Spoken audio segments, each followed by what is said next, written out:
the farthest thing from a prophet of doom. I'm just here to tell you what the luminaries are already saying. So Wes, you're willing to say that the characters like me and all these people warning that P-Doom is high, they're not easily dismissible. If all these names were people that had mental illnesses and weren't part of the machine learning community, it would be like, oh yeah, they're crazy. No, these are extremely intelligent people. I do like the idea of doing a podcast with a list of mentally ill people, though, to see what they believe. That'd be hilarious. I meant to say that no one on here is that. Great. Everybody's top tier, very rational people.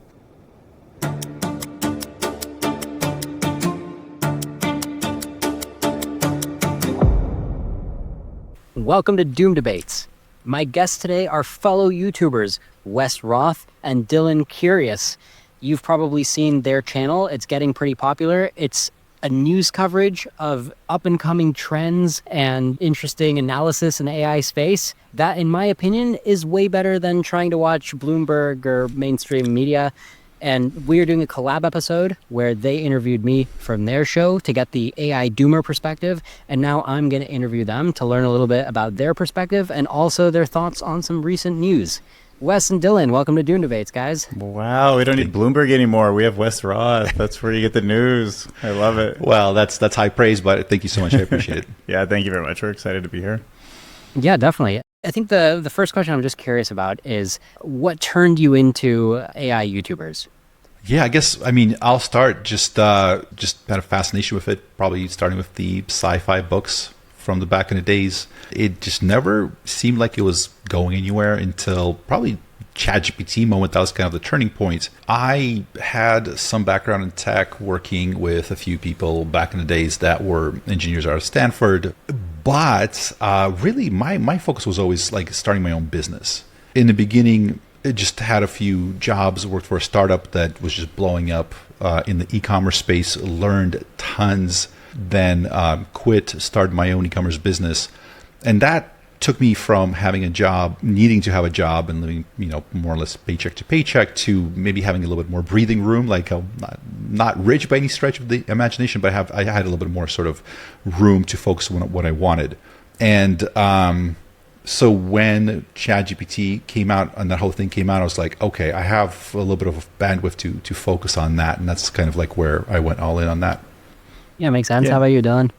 Yeah, for me, it's just been a long kind of history of sort of a single question about like why people make decisions. I think as an only child, maybe there was something in me that always was kind of like, how do I make friends, or how do I fit in, and what decisions should I make? And then it kind of became more like entrepreneurship throughout college. Yeah, it kind of became the concepts of intelligence and how they can be applied to systems. There was a tech company that I was the CTO of, but then I did get an AI certificate, like just sort of in my free time. For some reason, it seems like the desire to make these videos has to do with self-reflection, like learning more about why I am myself. But on a bigger level, it just kind of comes out, and this is what AI news is like, and here's what people are doing.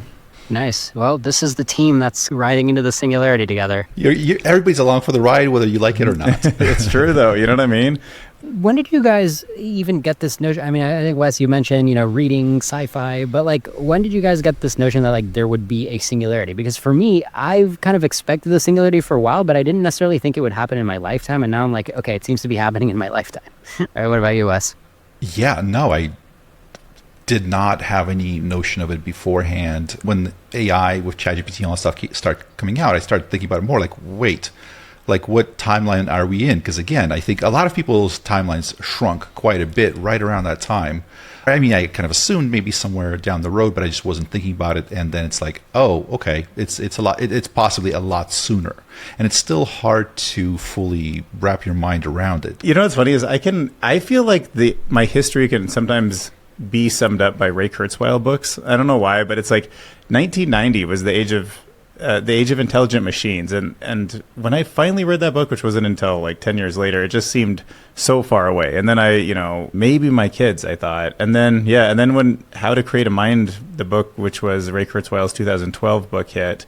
And also the Watson, the Jeopardy playing Watson, I was kind of looking at machine learning, and I was kind of thinking about How to Create a Mind, and I thought, this might be my lifetime, but I don't feel it.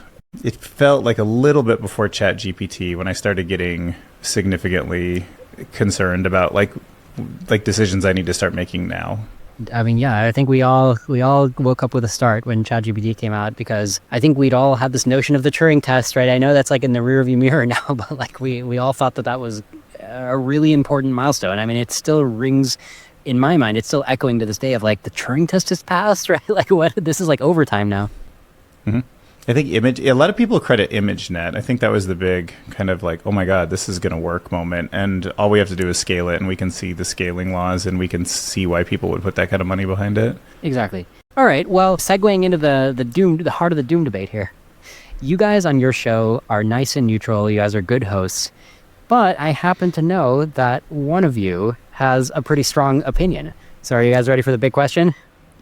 Whenever you want. P-Doom, what's your P-Doom? What's your P-Doom? What's your P-Doom? Wes and Dylan, what's your P-Doom? And it's optional. You can take a pass.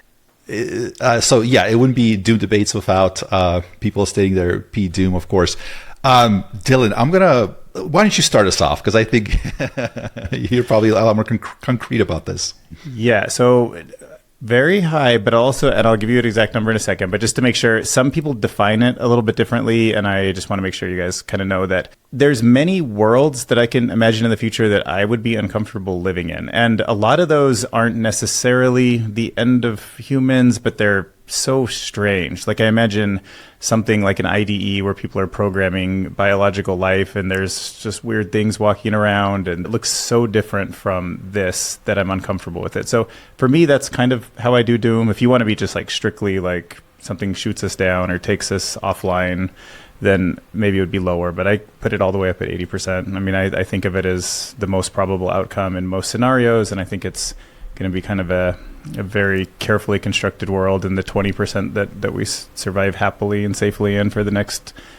I mean, if I have longevity too, I'm talking like hundreds of years of life. I feel like AI is solving aging, so I have to think about this also in these very long time scales because I want to live healthy and happy. So yeah, I put it at P-Doom at 80% probability of kind of a bad world that I end up in. So that's wild. Keeps me quite anxious all the time, and that's part of the driving factor behind that could be the title of this video, Dylan. Dylan Curious has 80% P-Doom. That's breaking news. Yeah, right there. Ignorant man, scared of things that he can't imagine. Like, wouldn't be the first one, but you know, I don't feel like I have enough information to make some of these decisions with a lot of confidence. I'm definitely open to going up and down on it as I learn more. And there have been some things that came out of Anthropic that gave me hope, and there are some, and I know humans don't want to destroy themselves, so there's some reason why we shouldn't build AI that way. But yeah, for a lot of the same arguments I think you've kind of been through, I tend to align my thinking with. It's crazy. I mean, that's higher than me. I'm only 50%. I'm a little bit more uncertain about it. All right, Wes, what about you? Absolutely. Yeah. So I guess my answer might be a little bit of a letdown, so I apologize in advance, but I thought about this quite a bit. And there's this interesting cartoon where there's two people standing in the street. One is wearing let's say a blue shirt, right? And then the second person standing there, and then somebody comes up to him and puts a red shirt on him. And there's like a frame of him looking over at the guy in the blue, and then he goes, screw that guy.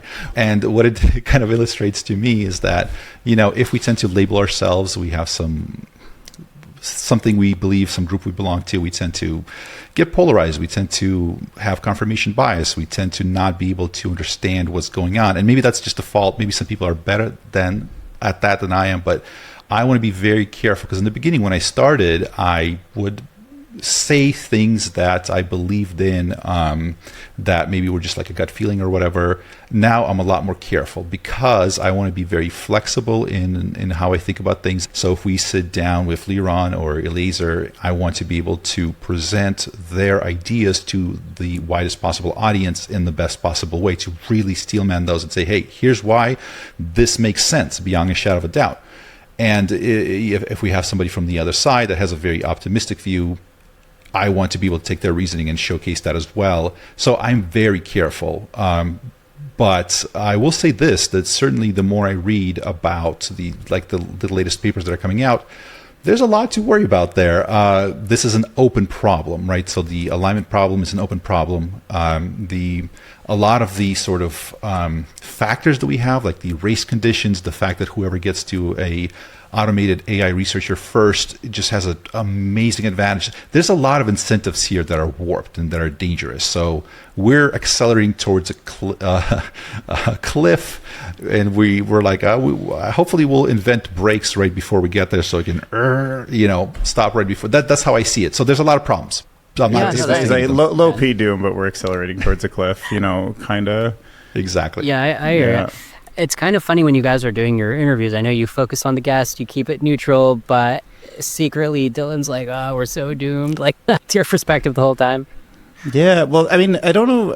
Maybe if you have a fairly high PDM too, maybe you live with this sort of eerie feeling in the same way I do, where you kind of think, okay, like there is probably this meteor that's going to come destroy the world, and it could be 5 years away or 10 years away or 20 years away, and I don't know what it looks like, and maybe there's a chance technology, like really smart people, like figure out how to move it off course, but I still have to live my life, and I don't quite know what more to do, and I feel like slightly dishonest if I don't tell people that I am like really concerned about that, and I don't need to shove it down their throat. I don't know if it's going to make much of a difference, but it just seems like if more people were just caring about it, maybe we just have a better chance of paying attention to that instead of like a lot of wasted energy on like infighting over social media and politics and stuff like that. And that could actually like help us if we acknowledge that does look like an asteroid, and science is pointing towards some reasons why we might want to really consider the fact that it might hit the Earth, Totally. Yeah, I have a similar feeling, walking through my life, going to like family events or whatever. I just have the feeling like this, this tradition is just not going to be here for long, most likely. Like it's just, I know everybody thinks there's like momentum of things to be the same, but it doesn't actually seem that way if you're looking, what's coming up and looking through the windshield. Yeah. But also try to enjoy it. You know what I mean? Like what else? Yeah.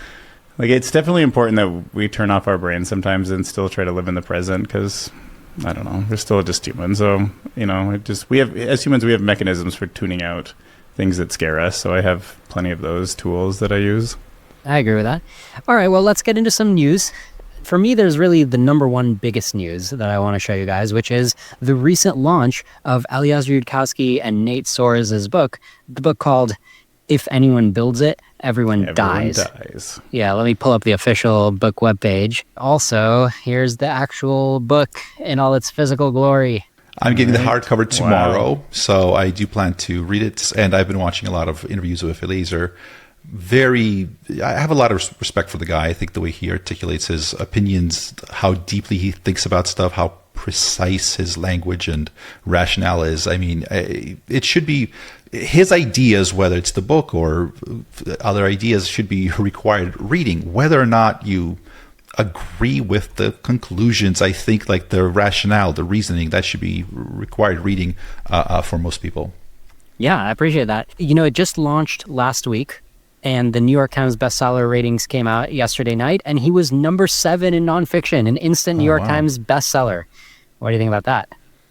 I absolutely love it. And I was actually curious. I was going to ask on our podcast when we were recording. We ran out of time. But you went on the street to talk to people about this book. And that was so interesting. I'd love to, if we have time, get into that and see kind of like what the reaction was. Because it's like when you go on the street, it's not going to be people that are in tech or even, it's just like the normal people walking in the street. Like what was their like those guys that ask dating questions. So you did that with the book? Pretty much, yeah. And it's also a bit of a Charlie Kirk format too. Like, oh, anyone can talk to me. Yeah. All right, yeah. Let's go to one of the clips. If an AI is going to replicate human intelligence, it means it has to have the capability for strategic behavior in order to make trade-offs between multiple outcomes. The ability of an artificial intelligence to engage in strategic behavior should terrify everyone, and it should be tightly controlled. Yeah, exactly. So, this book is making the case for why we need very tight AI regulation before it becomes super intelligent. Does that worry you that it might become super intelligent? That depends. Is it like in a basement somewhere, only hooked up to one computer and giving us insight? It's on the internet, my friend. It's on the internet. Yeah, that's not real AI yet. ChatGPT is nothing but a large language model. Ask it any question, ask a second question, and you can tell you're talking to an AI. Yeah, sir, we're extrapolating the trajectory 5 or 10 years. You won't be at generalized intelligence on the internet in 5 to 10 years. How confident are you? Very. But Did you know that the expert consensus on the prediction markets is 5 to 10 years? yeah, and experts were saying 5 to 10 years on fusion power for the past 70. Right. So do you think that you should live your life according to a confident belief that contradicts these experts? I don't know what these are. Well, you haven't defined who these experts are, and I have not read that book, so I'm not trying to contradict everyone. I'm telling you from my own personal experience, having some experience developing technology, maybe not that's that kind of technology, that a lot of this stuff takes longer than people think, and that where we are right now is not a big deal. I'm not concerned about now, and I'm not concerned about ChatGPT. I'm not even that concerned on the 5 or 10, right? But 25, we should be afraid. Yeah, well, the book still applies even if we're doomed in 25 years. That's also true. All right, thanks for your time. Man, like, how could you not think that if you don't know what we know, kind of? Like, you know what I mean? Like, doesn't that make sense? You're like, no, I've seen technology. Every fusion power is 20 years away, every 10 or 20 years. Exponentials are so hard to get your head around. Yeah. And you have to, that's crazy. And yeah, for me, it's also salient that the guy walks away being like, yeah, in 25 years, we should be worried. I'm like, okay, maybe we should talk about that. Maybe that should be like a big national discussion. Yeah, but that was like us in 2000, and it just felt like so far away, you don't worry about it. Yeah. We interviewed Nick Bostrom, and like, I think one of the things he kind of said is that if the AI research community got started earlier, back when, he wrote Superintelligence, was it been 14 years plus now, like that time was kind of lost because sort of the response wasn't galvanized fast enough. People just kind of, and I think Eliezer said the same thing, like 20 years from now, it's still going to be you, just 20 years older. You're still going to have to deal with it. Like, it doesn't mean never. All right, here's another little tidbit for you guys. So Charbel Raphael, who's an executive director of the French Center for AI Safety, he's a pretty prominent activist. He said the time for AI self-regulation is over. 200 Nobel laureates, former heads of state, and industry experts just signed a statement, quote, "We urgently call for international red lines to prevent unacceptable AI risks." The call was presented at the UN General Assembly today by Maria Ressa, Nobel Peace Prize laureate. I mean, this seems pretty huge to me. Here, let me play this little clip. The second one will be launched later today, a global call for AI red lines, which more than 200 of us have signed. We urge your governments to establish clear international boundaries to prevent universally unacceptable risks for AI. At the very least, define what AI should never be allowed to do. Yeah, I mean, you ever get the sense you're living in a pretty pivotal moment? Oh, absolutely. Yeah. And I mean, there's also, the idea of, so initially when this whole discussion was getting started, my also concern was that amidst the people under the AI safety umbrella, you had some, self-interested parties, politicians that, if you're a politician, this is like the greatest chance to get what you want if you're, so inclined, right? It's like everybody dies unless you vote for me or whatever. Yeah. And I'm not saying that was the approach for most people, but I'm saying there must have been people that said, hey, this is just a great opportunity. So talking to, listening to interviews on the Doom debates, everybody in this community obviously are sincere. I'm curious what you guys think about this. Are there people that are using this sort of like to improve their life or to getting more power? Like, how do you tell who is sincere about the risk? Because not everybody that says it believes it, obviously, but how do we sort of differentiate that? Yeah, by the way, I'm really glad you brought that up, because that's the scariest part. Is it's hard when I just do my probabilities, I kind of try to think a little bit Bayesian, like what would push my p-doom up or down. I'm like, okay, how likely do I think the future is where I keep my privacy? And it's almost none. Like, it's hard to imagine that a superintelligence just isn't aware of how to de-anonymize whatever data that is being like generalized up on my computer. I don't know. Yeah, it just feels like the ultimate time for an authoritarian to step in. And unfortunately, the safest outcomes, even in my 20%, have to do with something closer to world governments and more kind of tighter controls on what's out there. And of course, that's been a recipe for disaster in the past too, part of why the p-doom is so high on me. But yeah, this is the time when an authoritarian should take over, and we better hope that they're the most benevolent person ever, and you're not going to find them in a politician, so hopefully it's someone else. Right. And when you say world government, I get the sense that that's not really something that excites you because you generally lean libertarian, right? Yeah, who wants a world? Though, yeah, who wants a world government? No, like the citizens, when they have power to organize their own lives, it's always better. I mean, okay, so one of the more interesting things that could be powerful is that there could be on your phone like a large language model that runs completely locally. I could potentially download it and have maybe a semblance of what kind of data it was trained on, what kind of reinforcement it went through, and it runs locally. And maybe that could be a system that could read all the bills that pass Congress, that could actually go understand what bills in India and China are being passed right now. It could vote on them. There's part of me that believes there could be a little bit more democracy because our individual avatars could scale on our behalf. But minus that, it just seems like everything else is working the other way, where the people with the power control it downwards.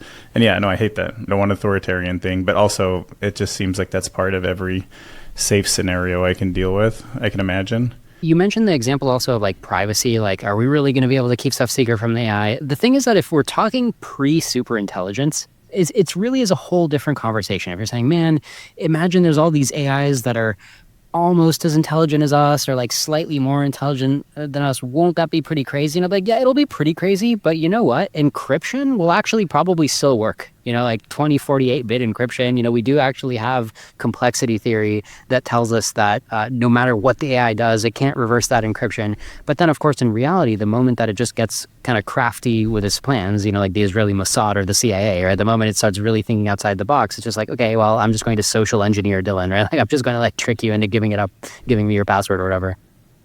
Yeah, if it's not by force, it could do tricks. Like, yeah, there's so many tools. You know what I mean? Like, I can imagine dozens and dozens that I would become victim to, and everyone I know would. Exactly right. And of course, my concern is just like, I don't give that much thought to this like pre-super intelligence world of like, oh man, what is going to be our biggest headache then? It's like, it doesn't matter to me because I actually think that humanity can like team up and play whack-a-mole with all these issues that come up prior to super intelligence. But then when super intelligence comes up, then I just think it's game over because we just don't have a chance anymore. Right. I mean, is that a fair boundary to draw? Yeah, I mean, that makes total sense. I guess a different way, like that, I'm looking at it. So in the Eliezer gave an interview on the hard fork, and so they were kind of asking them who kind of goes in the coalition that is like let humanity survive, right? So don't develop super intelligence. And the example he gave is like, okay, so if like someone like Putin is saying the same thing we are, he would be led into that sort of coalition of humanity survives because we stopped super intelligence. So it makes sense, right? So we're sort of like under the same umbrella.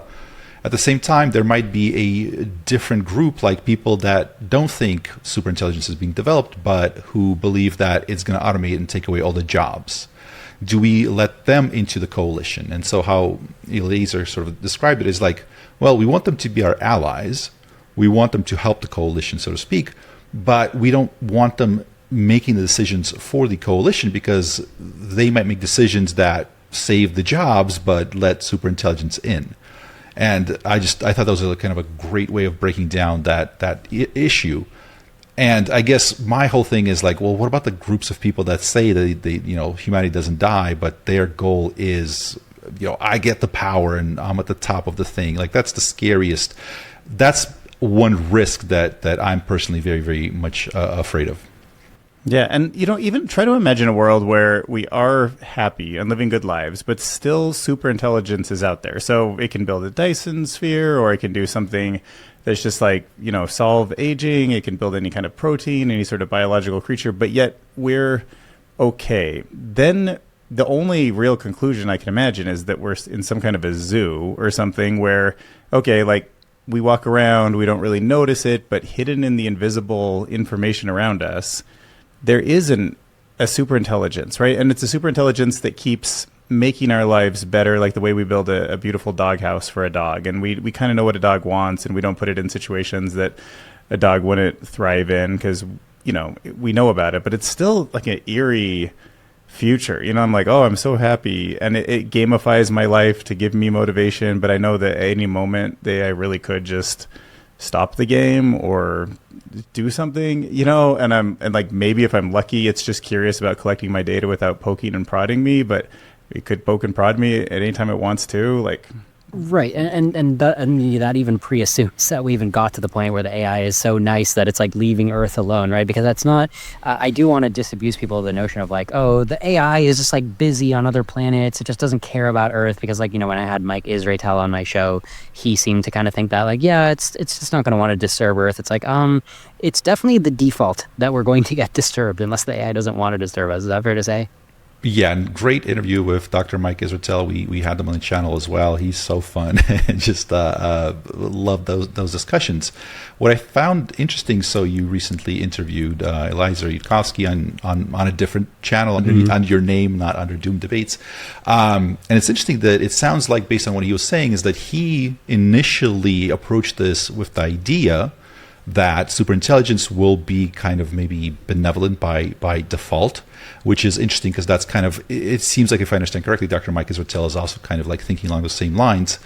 Eliezer, of course, later kind of rethought that idea. Just thought that was kind of an interesting sort of thing that I've noticed. Yeah, I didn't push Mike on it, but when we interviewed him, and I was pointing out that when we have been, as humans, when we've been curious about mice or monkeys, we haven't always treated them great, right? Like, we haven't hesitated too much to cut into their brains and put them in very torturous situations. And I was like, are you worried that if there is, you know, like Elon wants like a maximum curious alien, you know, intelligence, like what would Grok be like? Hey, let me just send in an Optimus robot to just like see how much, you know, pain a human could handle before this, or maybe just like wonder what happens if you change this part of the brain, because I'm trying to learn more about humans, because that's my goal, is to make them happy. Yeah, exactly. And you know who was curious?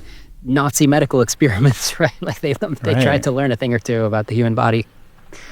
Here's a little tidbit of news. I thought this was notable. A professor, He Kong's team from the Active Intelligent Systems Lab at the Southern University of Science and Technology in Shenzhen, China. They're showcasing a violence test. So, I mean, I think we've all been waiting for this, just the day when robots won't go down, right? When you try to fight them down, they come back up. Yeah, this is a great footage, and even this morning they posted yet another startup. I'm not sure if it's Chinese or US based, but they had one of those robot dogs, kind of the same form factor that we've been seeing, and it's running around, and the person takes a chainsaw and it's basically hacking off its limbs as it's running around, and to showcase its abilities to keep moving no matter how its physical form is mangled or destroyed. And towards the end, it's like it's got 4 little stumps that it's like running around on, and that startup, I guess, is that's what they're trying to solve, is that sort of its ability to keep moving no matter how the form factor changes through. Obviously, it seems like warfare. You know, where else would you use that? So, yeah, like, what are we doing? Like, why do we need to build these things to make more money? Like, to deliver packages and like the risks that come along with them? It's like literally nonsensical for anyone who's a human, you know? I will say this. I think that if there weren't the risk of superintelligence, giving them these humanoid bodies, I think it's okay. Like, will they be programmed to potentially fight any attempt for a human to like mess with them and turn them off? Yeah, you know, I think there will be plenty of robots that are like better superhuman fighters. But like, by the time you're saying, okay, they're even going to resist getting shot, like you're going to try to shoot them and they'll like run at you and take your gun. It's like, okay, that's, by that time, the only way that story makes sense is if they're just super intelligent, right? And they're working on these major schemes, in which case it's not really the robot body that's the dangerous part, right? It's just the intelligence. Yeah, that's a good point. When this was just starting out, I talked to some family members about the dangers of, you know, ChatGPT AI. And, you know, it was funny because like one of the first responses by people that knew about it, kind of read up on it, they're like, yeah, but as long as we don't put it into a robot, it's fine. And I'm sitting there, I'm like, wow. So there's this idea, as long as it's not in a physical body, it's not dangerous. I'm like, that seems like you're missing the point of, like, if something's super smart, it'll figure out how to like do something bad to you without needing to look like a human or even to have a physical form. Right, and there's another famous quote. Somebody prominent in tech was saying, "It's just math." I'm like, I think it's math that can do dangerous things. Get out of here. Yeah. All right, let's segue to job loss. So Anthropic co-founders say the likelihood of AI replacing human jobs is so high that they needed to warn the world about it. I mean, that's nice. You know, Anthropic comes out with these like authentic statements. Like it sounds like they're self-aware about the issues, at least more so than OpenAI has been acting. What are your thoughts, Dylan? Well, it seemed more fun when we were interviewing you for our channel because we didn't have to like self-reflect on how different the world is going to be so much. But, dubs are going to go. And I think you have kind of taught me on the last podcast we did that just if you think long-term is so much change, does it matter too much? But it actually looks like really, really good up until the point where it looks out of control to me. So I don't know. I haven't freaked out about the job loss thing. I do think for an older generation, it's a very big change, and it will be rough for a while when we haven't put new mechanisms in place, but it's also an opportunity to maybe get to a better place for humanity. I don't know if building widgets was what we were like built to do, like for happiness in the long run. And looking at Anthropic, so they put out their economic index. Stanford did a study using that actually. This was just in the last month or so, I think, or a few months. And so the job loss isn't sort of widespread. It's very concentrated. That's the good news. Bad news, it's concentrated maybe the worst possible spot. And that's people 22 to 26 and then these office jobs that are coming out of college. And their demand for those jobs is just rapidly drying up because a lot of those sort of entry-level jobs can be easily replaced by these models. That seems like a very precarious sort of portion of the career path. Like if that falls off, that seems bad. Do you guys think when there is pretty high job loss and people start looking for answers, they might start looking at the tech companies and then it will increase their desire to get actively involved in protecting the future, which would then kind of teach them about alignment? Like, do you think maybe there'll be like a force or maybe even like a political party that starts to like really say, hey, like this, like if you vote for us, we're going to like put some constraints on these companies and we're going to think about what citizens want? Yeah, like a straight up Luddite movement, basically, right? Like we got to slow down tech so we keep our jobs. Yeah, I guess. I mean, slowing down is always a tricky word, but yeah, an awareness. People do tell me, like, Liron, listen, this is what's going to wake people up is losing their job, right? Because, I mean, it's true. I mean, all the non-technical people I'm talking to, they are somewhat worried about losing their job. So I agree this could be like a good in. It's just not my angle. Like, I'm not going to like pretend like I'm worked up about job loss when the nature of literally killing everybody here at my own concern, it's just kind of different. And I just don't want to spend all day pretending like the two are intimately connected when they're not that connected. So you're mostly always in a future that's like 10 years. Exactly. You're like, look, that's like a 5-year problem. I'm trying to fix the real thing here.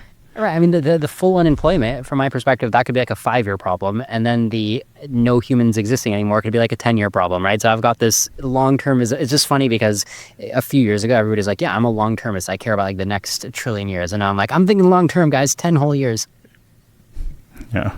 Yeah. Let's talk about the hunger strike. Speaking of how to get people's attention, Guido, I know him from the Stop AI movement. He's been doing a hunger strike for 23 whole days. I didn't even realize that people could safely go 23 days without food. I thought he'd be like near death right now. He seems to be holding up okay. So he's saying this is day 23 outside of the Anthropic offices. Dude, that's crazy. He's still there. I covered him on day 3. Yeah, I thought. Well, there was a number of them. A few, I think, some of them stopped, and then. Oh, there's a number of the hunger strikes. Yeah, there was a number of people doing hunger strikes, right? Exactly. That's right. There was a team because they got, I think Guido was the first, and then this guy Dennis joined him, and Michael Trotzi joined him. That's right. And one of them was at DeepMind. This one's at Anthropic. I think one of them was at a European lab, but Guido, I think, was the original and like the longest going strike because he's at day 23. He wants Dario to say, here, let me just read his quote. He says, I speak with passersby from the street who are surprised to learn that these unmarked offices behind me house an AI company whose CEO, Dario Amodei, believes the race he is participating in runs a 1 in 4 risk of destroying their civilization. But I'm looking for what's their ask. Mm-hmm. So I don't think this is Guido's ask, but I know the other guy, Dennis's ask, was if Demis Hassabis would come out and just tell him that DeepMind is willing to stop the race if other people also agree to certain stopping conditions, basically like coordinating a stop. That was what they were going for because they don't even have that right now. What do you guys think? Yeah, I mean, like an intent to coordinate would certainly help the alignment. I don't know. Why not? I guess I have a feeling like maybe it's not going to make too much of a difference. But on the other hand, what are you supposed to do? Nothing? Like, I respect him a ton for getting out there and doing what he can. I mean, Dylan, maybe you should personally consider joining a protest, because if your PDOOM is so high, isn't it kind of inconsistent that you're not like part of the movement when you're that alarmed? Yeah, it is. Like I deal with a little bit of cognitive dissidence, but I just want to just enjoy life with my girlfriend and not like stress. And I don't know. It's kind of like that desire to vote. Yeah. Like I get out there, like I vote every election, but like, should I truly like read way more about the candidates and like do the stuff? I'm a bit, just lazy. I maybe I should, maybe I will. I don't know. Talking about this helps me think about it and forces my hand a little.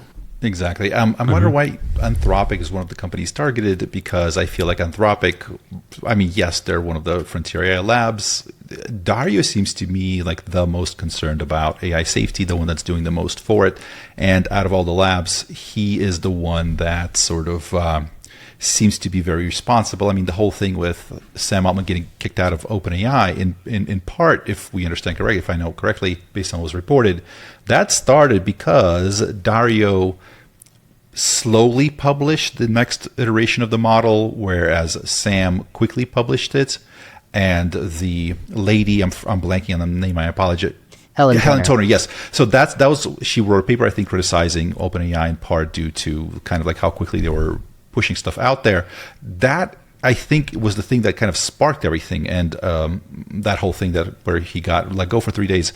And Anthropic was almost seen as sort of like the good version, the example of how to do this right. Yeah, I'm curious why Anthropic's targeted versus, OpenAI versus Google. Is that just, you know what I mean? Does that make sense? Yeah, I feel like you kind of answered your question with that topic, because if you just take that train of logic, then Dario is someone who actually might respond. You go do this in front of OpenAI's office and Sam Altman doesn't care. But I like the fact that Dario does the research. I almost like let them continue, because they're doing as portion of their income. I think they're probably putting more compute and resources towards like the safety research than any other company on a scale. Yeah, proportion. Yeah, I know what you guys are saying. I mean, I feel like Sam Altman and now Elon Musk are like pure lip service at this point to safety. Like they're like over it. They're like, whatever, let the chips fall. Like that's the vibe I'm getting from them. Whereas I do actually think that Dario is like, we got to race forward, but we got to be careful. And he recruits people who agree we got to be careful. And similarly, I think Demis Hassabis thinks we got to be careful. Now, in practice, if you think we got to be careful, but you're still pushing the race forward, does that really matter? Maybe not. And the reason why I personally have protested outside of Anthropic and Guido's protesting outside of Anthropic is because at the end of the day, just because your nuke only has the force of 1 million kilotons instead of 5 million kilotons, like the whole space that you're playing in is so beyond the pale. Like that's our perspective. So when you're being the best of the worst, you're still terrible, and people need to know that. It just doesn't help to be that we're not going to get there by incremental improvements to the best, and that's why we specifically, if anything, it's like it's more tempting to single out Anthropic. Like that's right, you guys suck. And you said, I'm sorry, you did that as well. You were there at some point. Yeah, I wasn't doing the hunger strike. Unfortunately, I do enjoy a good meal, so I wasn't doing the hunger strike. But I was a couple months ago. I was out there with Pause AI US, led by Holly Elmore. And I did actually have a megaphone. Actually, that'd be fun to play a clip. So what happened was, so we went outside of the megaphone. We just yelled at them. We yelled at people on the street. Oh, yeah, I found it. One sec. Like, what protest am I going to join? You know what I mean? Like, I don't even, it's not like we have any around here. Vegas protest. I don't know. Yeah, I go to DEF CON, I guess. Be like, let's do something. Let's roll the clip. Anthropic AI! Reckless! Dario M-Day! Reckless! This company that we're protesting is setting a terrible example. It's arguably the worst actor. Good guys do not build superintelligence when they don't know how to make it safe. That is why I'm here, giving Anthropic a piece of my mind. Pause AI! We don't want to die! Pause AI! We don't want to die! We're not coding software. We're growing a new species. Jack Clark. Reckless! They think that somehow they can keep that safe. Keep it in its little box. That is nonsense. That is hubris. What do we want? Safe AI! When do we want it? Later! Do we want it in a day? No! Do we want it in a year? No! Do we want it in a decade? Maybe! Something very rotten is happening here. Dario Amodei has said that if you create superintelligence, there's a 25% chance, a 1 in 4 chance, that it will wipe out everyone. Unacceptable! Unacceptable! Unacceptable! Unacceptable! Building super intelligent AI, like they're doing in this building, should be illegal. People wonder, how do they dress up, maintain a normal society? I guess this goes longer than I remember. Yeah, but if Dario steps down, just Bezos is a huge investor in there. Like, they'll just throw someone in who doesn't even have a 1 in 4 chance. And I'm not saying you shouldn't protest in the first place, but I mean, somehow you want to get the message out and empower him to do more with it, which I don't have the answer to. Mm-hmm. Right. But I think that's the thing is nobody has the answer, right? And everybody's like, oh, well, why don't we just do this thing that's terrible, but at least I'm on the inside, right? I've got the catbird seat at this ship that's heading to hell. It's okay, how does that help?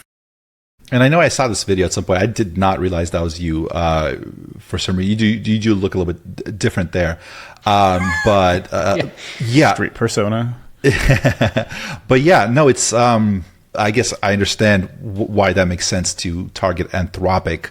I guess I have a little bit of a soft spot for them because they seem to be they're really doubling down on AI safety, and I'm very excited to hear more and more all the stuff that they've published. Wes, what do you think the world should do? To feel safer. What would you like if you could just kind of had a magic wand? Man, tell you guys, give me a minute to think about it. You guys continue, but yeah, that's a great question. Let me try. Okay. Oh yeah, Liron, you could do that.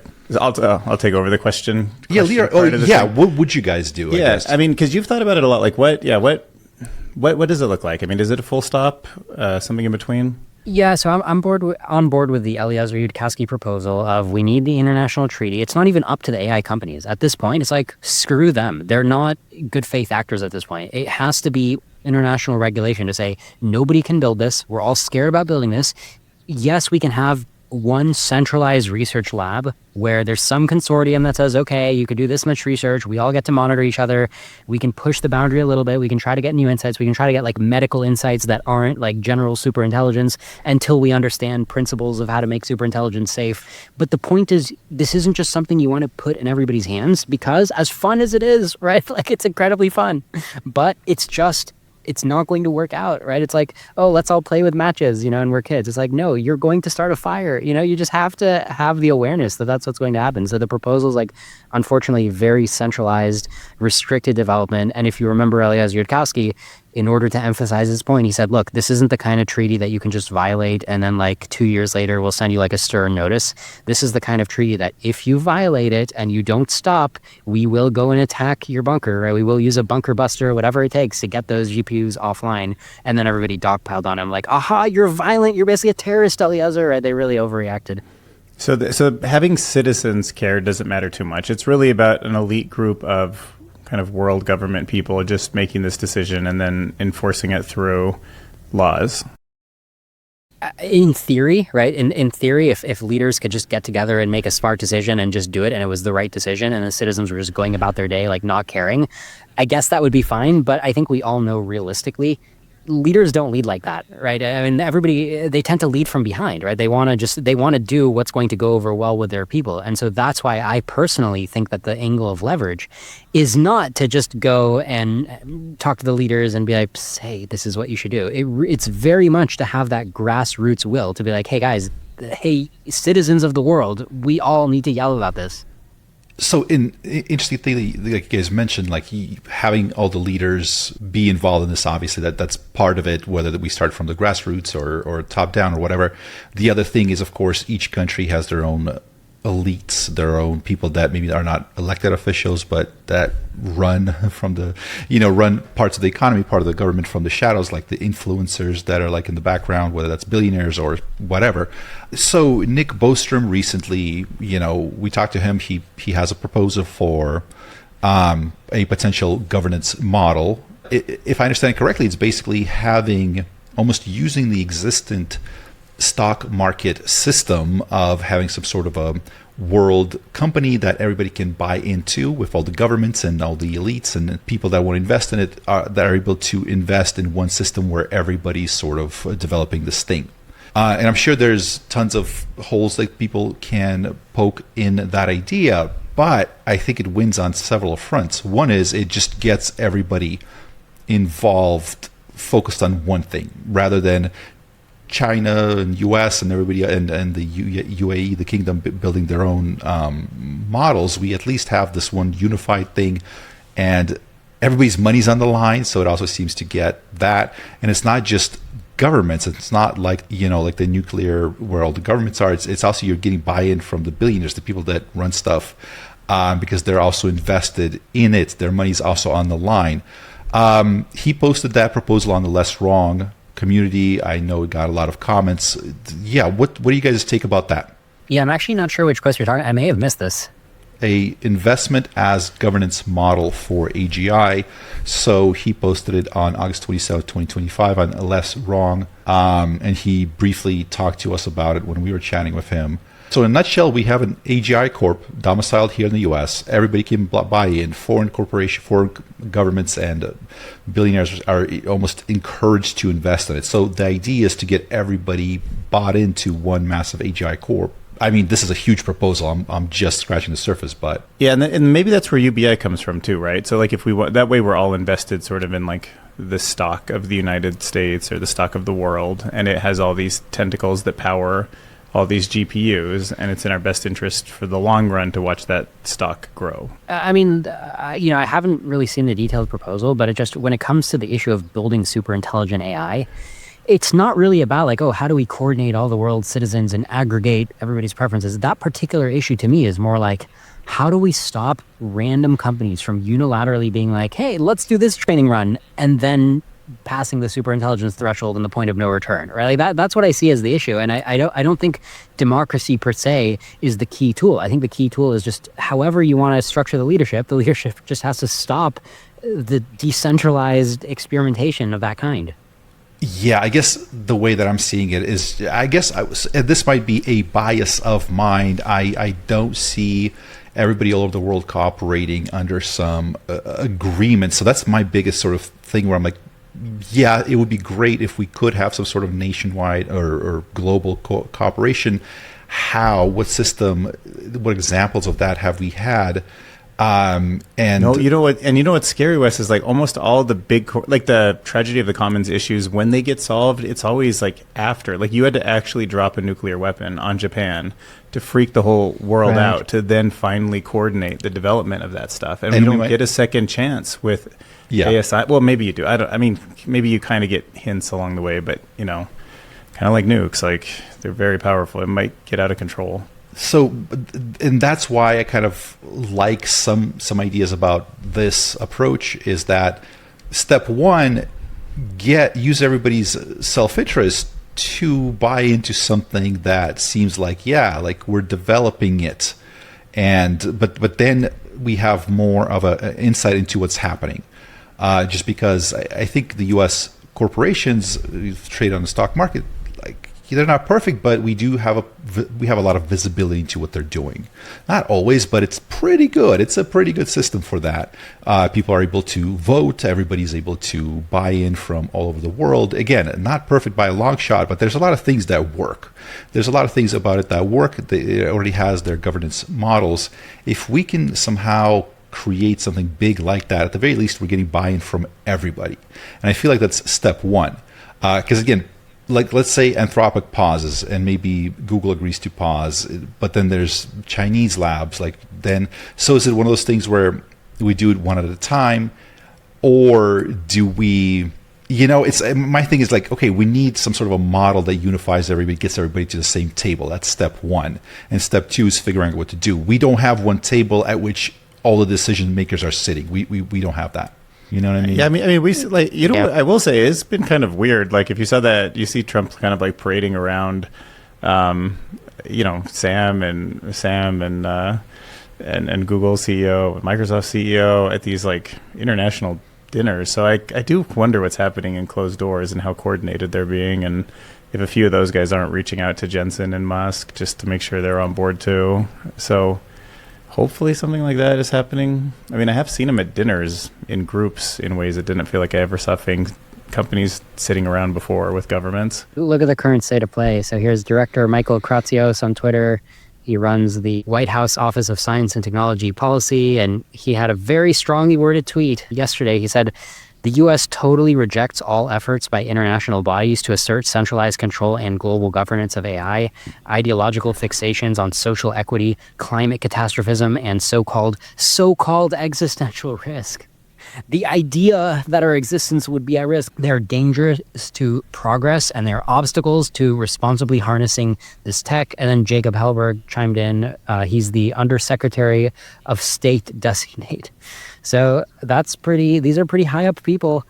He's saying AI catastrophism is the new climate catastrophism. Catastrophists always claim a massive expansion of regulatory control is necessary to protect you from imminent calamity. We totally reject it.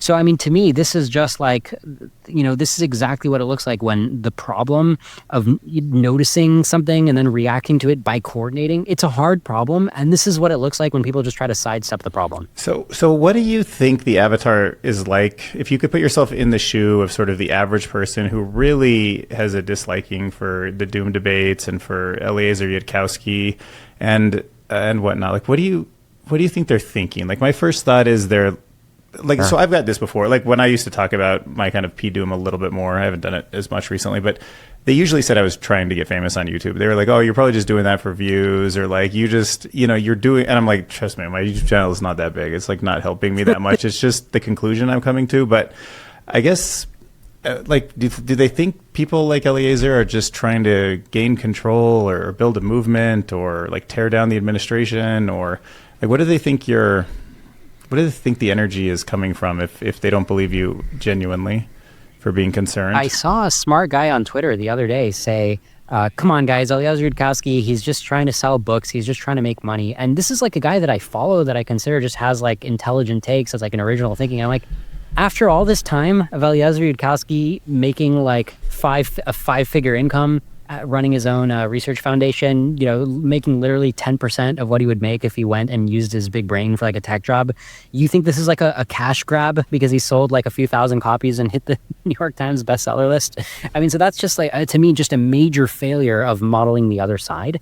But I mean, to your question, this idea of catastrophists, I mean, it is a thing, right? There is a cluster of catastrophists, and even being people alive today, you could probably draw a boundary around people whose psychologies are like, yeah, we feel depressed, we feel negative about the future, and we're just going to look up what's the latest thing in the news that I can get worried about, right? I mean, it is true, it is accurate that there's people who operate like that. It's just, I'm a low emotion, rational guy.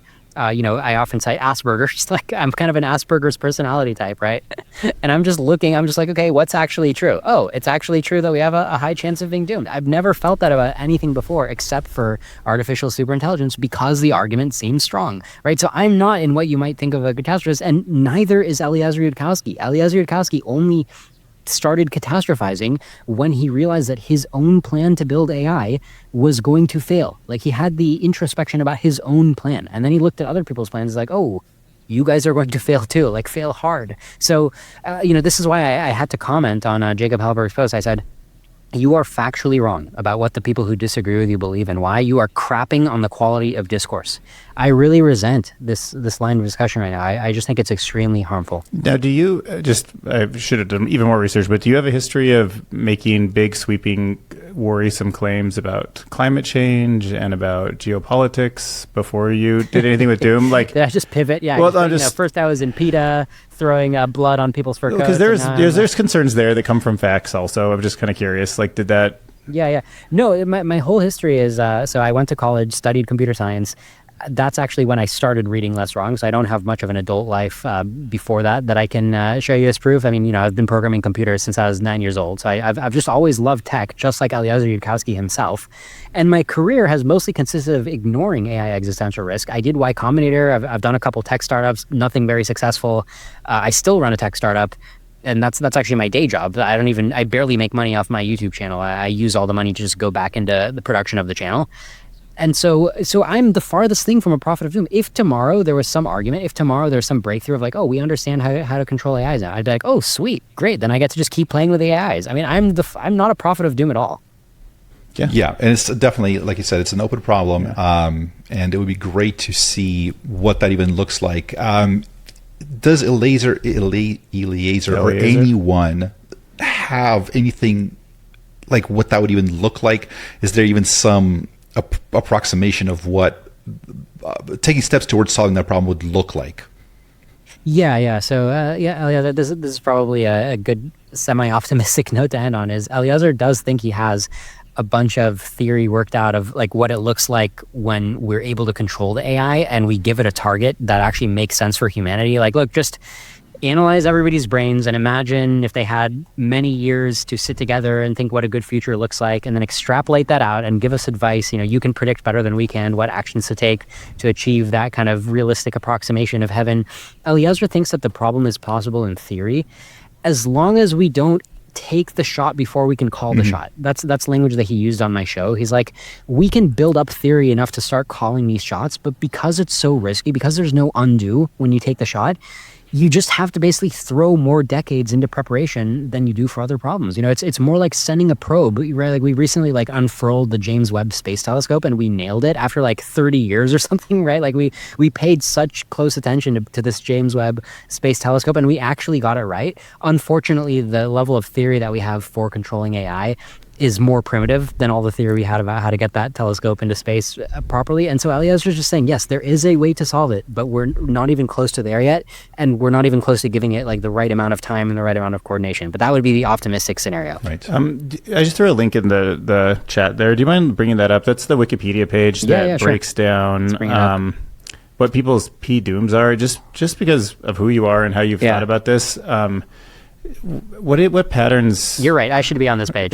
Well, what patterns do you notice about the wild fluctuations on? So Dario Amodei, putting it at 25% there, and Demis being greater than 0%. I mean, are you noticing anything about the way Joshua and Eliezer and Elon are just ranking? There's just so much variability in this chart, and these are such smart people. It's crazy. I mean, one thought I have is sometimes I'll say my P-doom is 10 to 90% instead of 50%, just to communicate that it's look, I'm happy to bounce around. I'm happy to wake up one day and feel a little more one way or the other. And then people are like, okay, you're saying 10 to 90, so you're telling me nothing. And then I respond, no, look at this. Look at Jan LeCun saying 0.01%. I'm telling you it's not that. Yeah. Okay, it's definitely not 0.01%, less than 0.01%. 10 to 90 is a zone that I consider sane. And so from my perspective, the difference between Dario and Vitalik, 25 or 10, that's a relatively minor difference. Eliezer at 95, honestly, from my perspective, is a little bit overconfident. But I also think that he has analyzed the situation deeply and put together a lot of principles that maybe he can be in the high 90s. I don't want to totally dismiss it, but I don't know. I guess if I could give Eliezer some advice, far be it for me to give Eliezer advice when he's the pioneer of the field, I'd be I don't know, maybe keep it at 90. Maybe it's hard to be more confident than 90. Just to be fair. But everybody else here, Emmett Shear saying 5 to 50, okay, I'll take 5 to 50. That's not too far off what I think is reasonable. Yeah, and it's still an actionable amount. I mean, if anybody said that about an asteroid hitting Earth, we would find $1 trillion to deal with it. I'm surprised Lena Khan is on here, and then with 15%. Yeah, and then what's Ahmad? We're going to interview Ahmad. Ahmad, I'm surprised. Yeah, he's up. It's very high. 50%. Yeah, he's he's same as you. It's crazy. Yeah.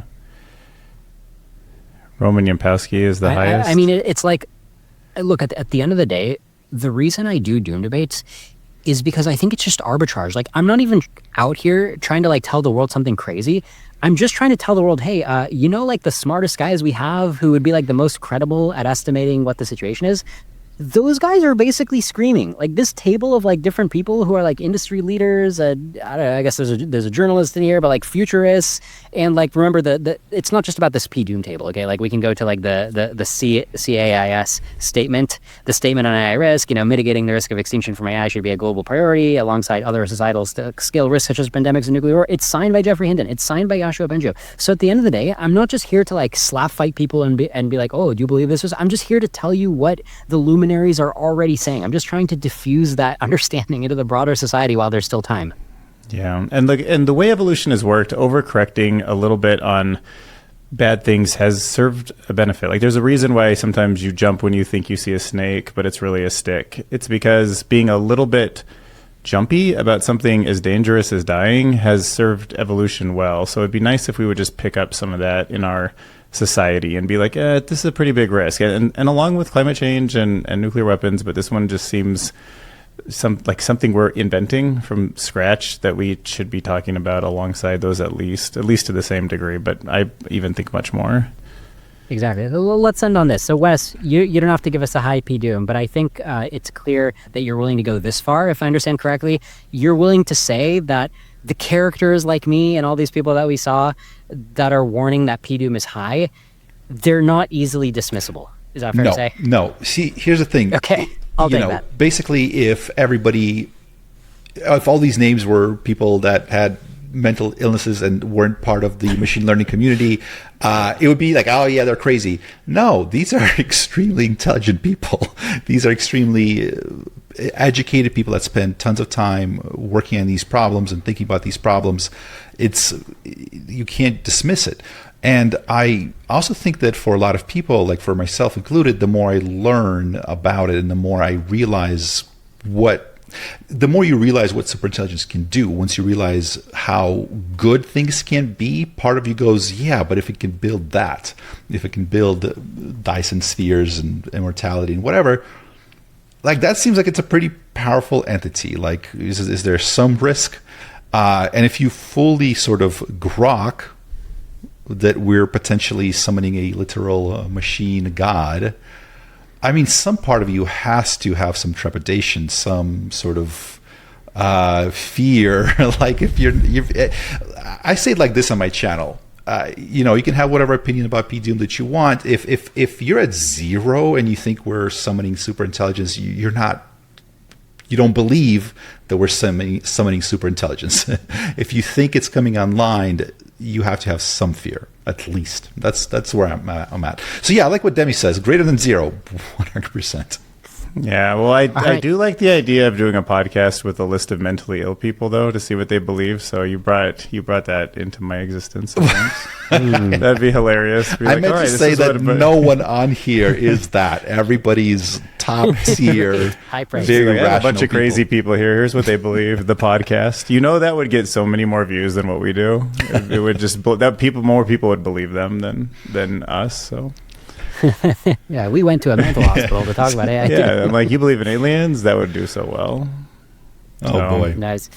All right, so Wes and Dylan, the Doom Debates audience, if they like this kind of content, what would they like about your show? Yeah, I mean, we've recently decided to host our podcast on my channel. It seems like it just reaches, we've published a few great interviews and we had a separate channel for it. It just didn't pop. It was such a shame because I feel like we wanted to get this information out to people. So we're going to be doing it on my channel. So Wes Roth, check it out. Dylan Curious has his channel. He's covering the news, some really interesting things. Recently, I just found out that apparently people with ADHD really benefit from AI. And I was like, it makes sense to me. And I'm trying to do something kind of like news, but I'm slower than other people. Like, I just can't be that, like, oh, NVIDIA launched a thing today. So I think of it more like a digest. It's like a word that doesn't ring well on the internet, but usually about a week after something comes out, I try to synthesize it and put it into a little bit of a bigger context. Yeah, so check us out. Yeah. We'd love to have you, and thank you so much. It was great being on the Doom Debates. I watch it. I've watched a lot of the interviews here, especially recently with the release of the book, If Anyone Builds It, Everyone Dies. I've watched your interview with Rune and a lot of people, so I think you're doing a great job with Vitalik. Oh my God, like it's incredible, Dr. Mike Israetel. So keep doing what you're doing. I think you're doing a great job, and the channel is obviously growing, so obviously it's resonating with people. And if everybody subscribe if you're not subscribed. Yeah, I can't let you guys end up reading Eliezer's book before I do, so I got to get on it. But yeah, thank you so much. All right, everybody go read Eliezer's book. Everybody subscribe to Wes and Dylan. Everybody subscribe to Doom Debates if you haven't done that either. Yeah, guys, really great to network. Like I said, this is a cool space. Watching the singularity, it's a privileged position. And yeah, thanks so much for coming on. Thank you. Thank you.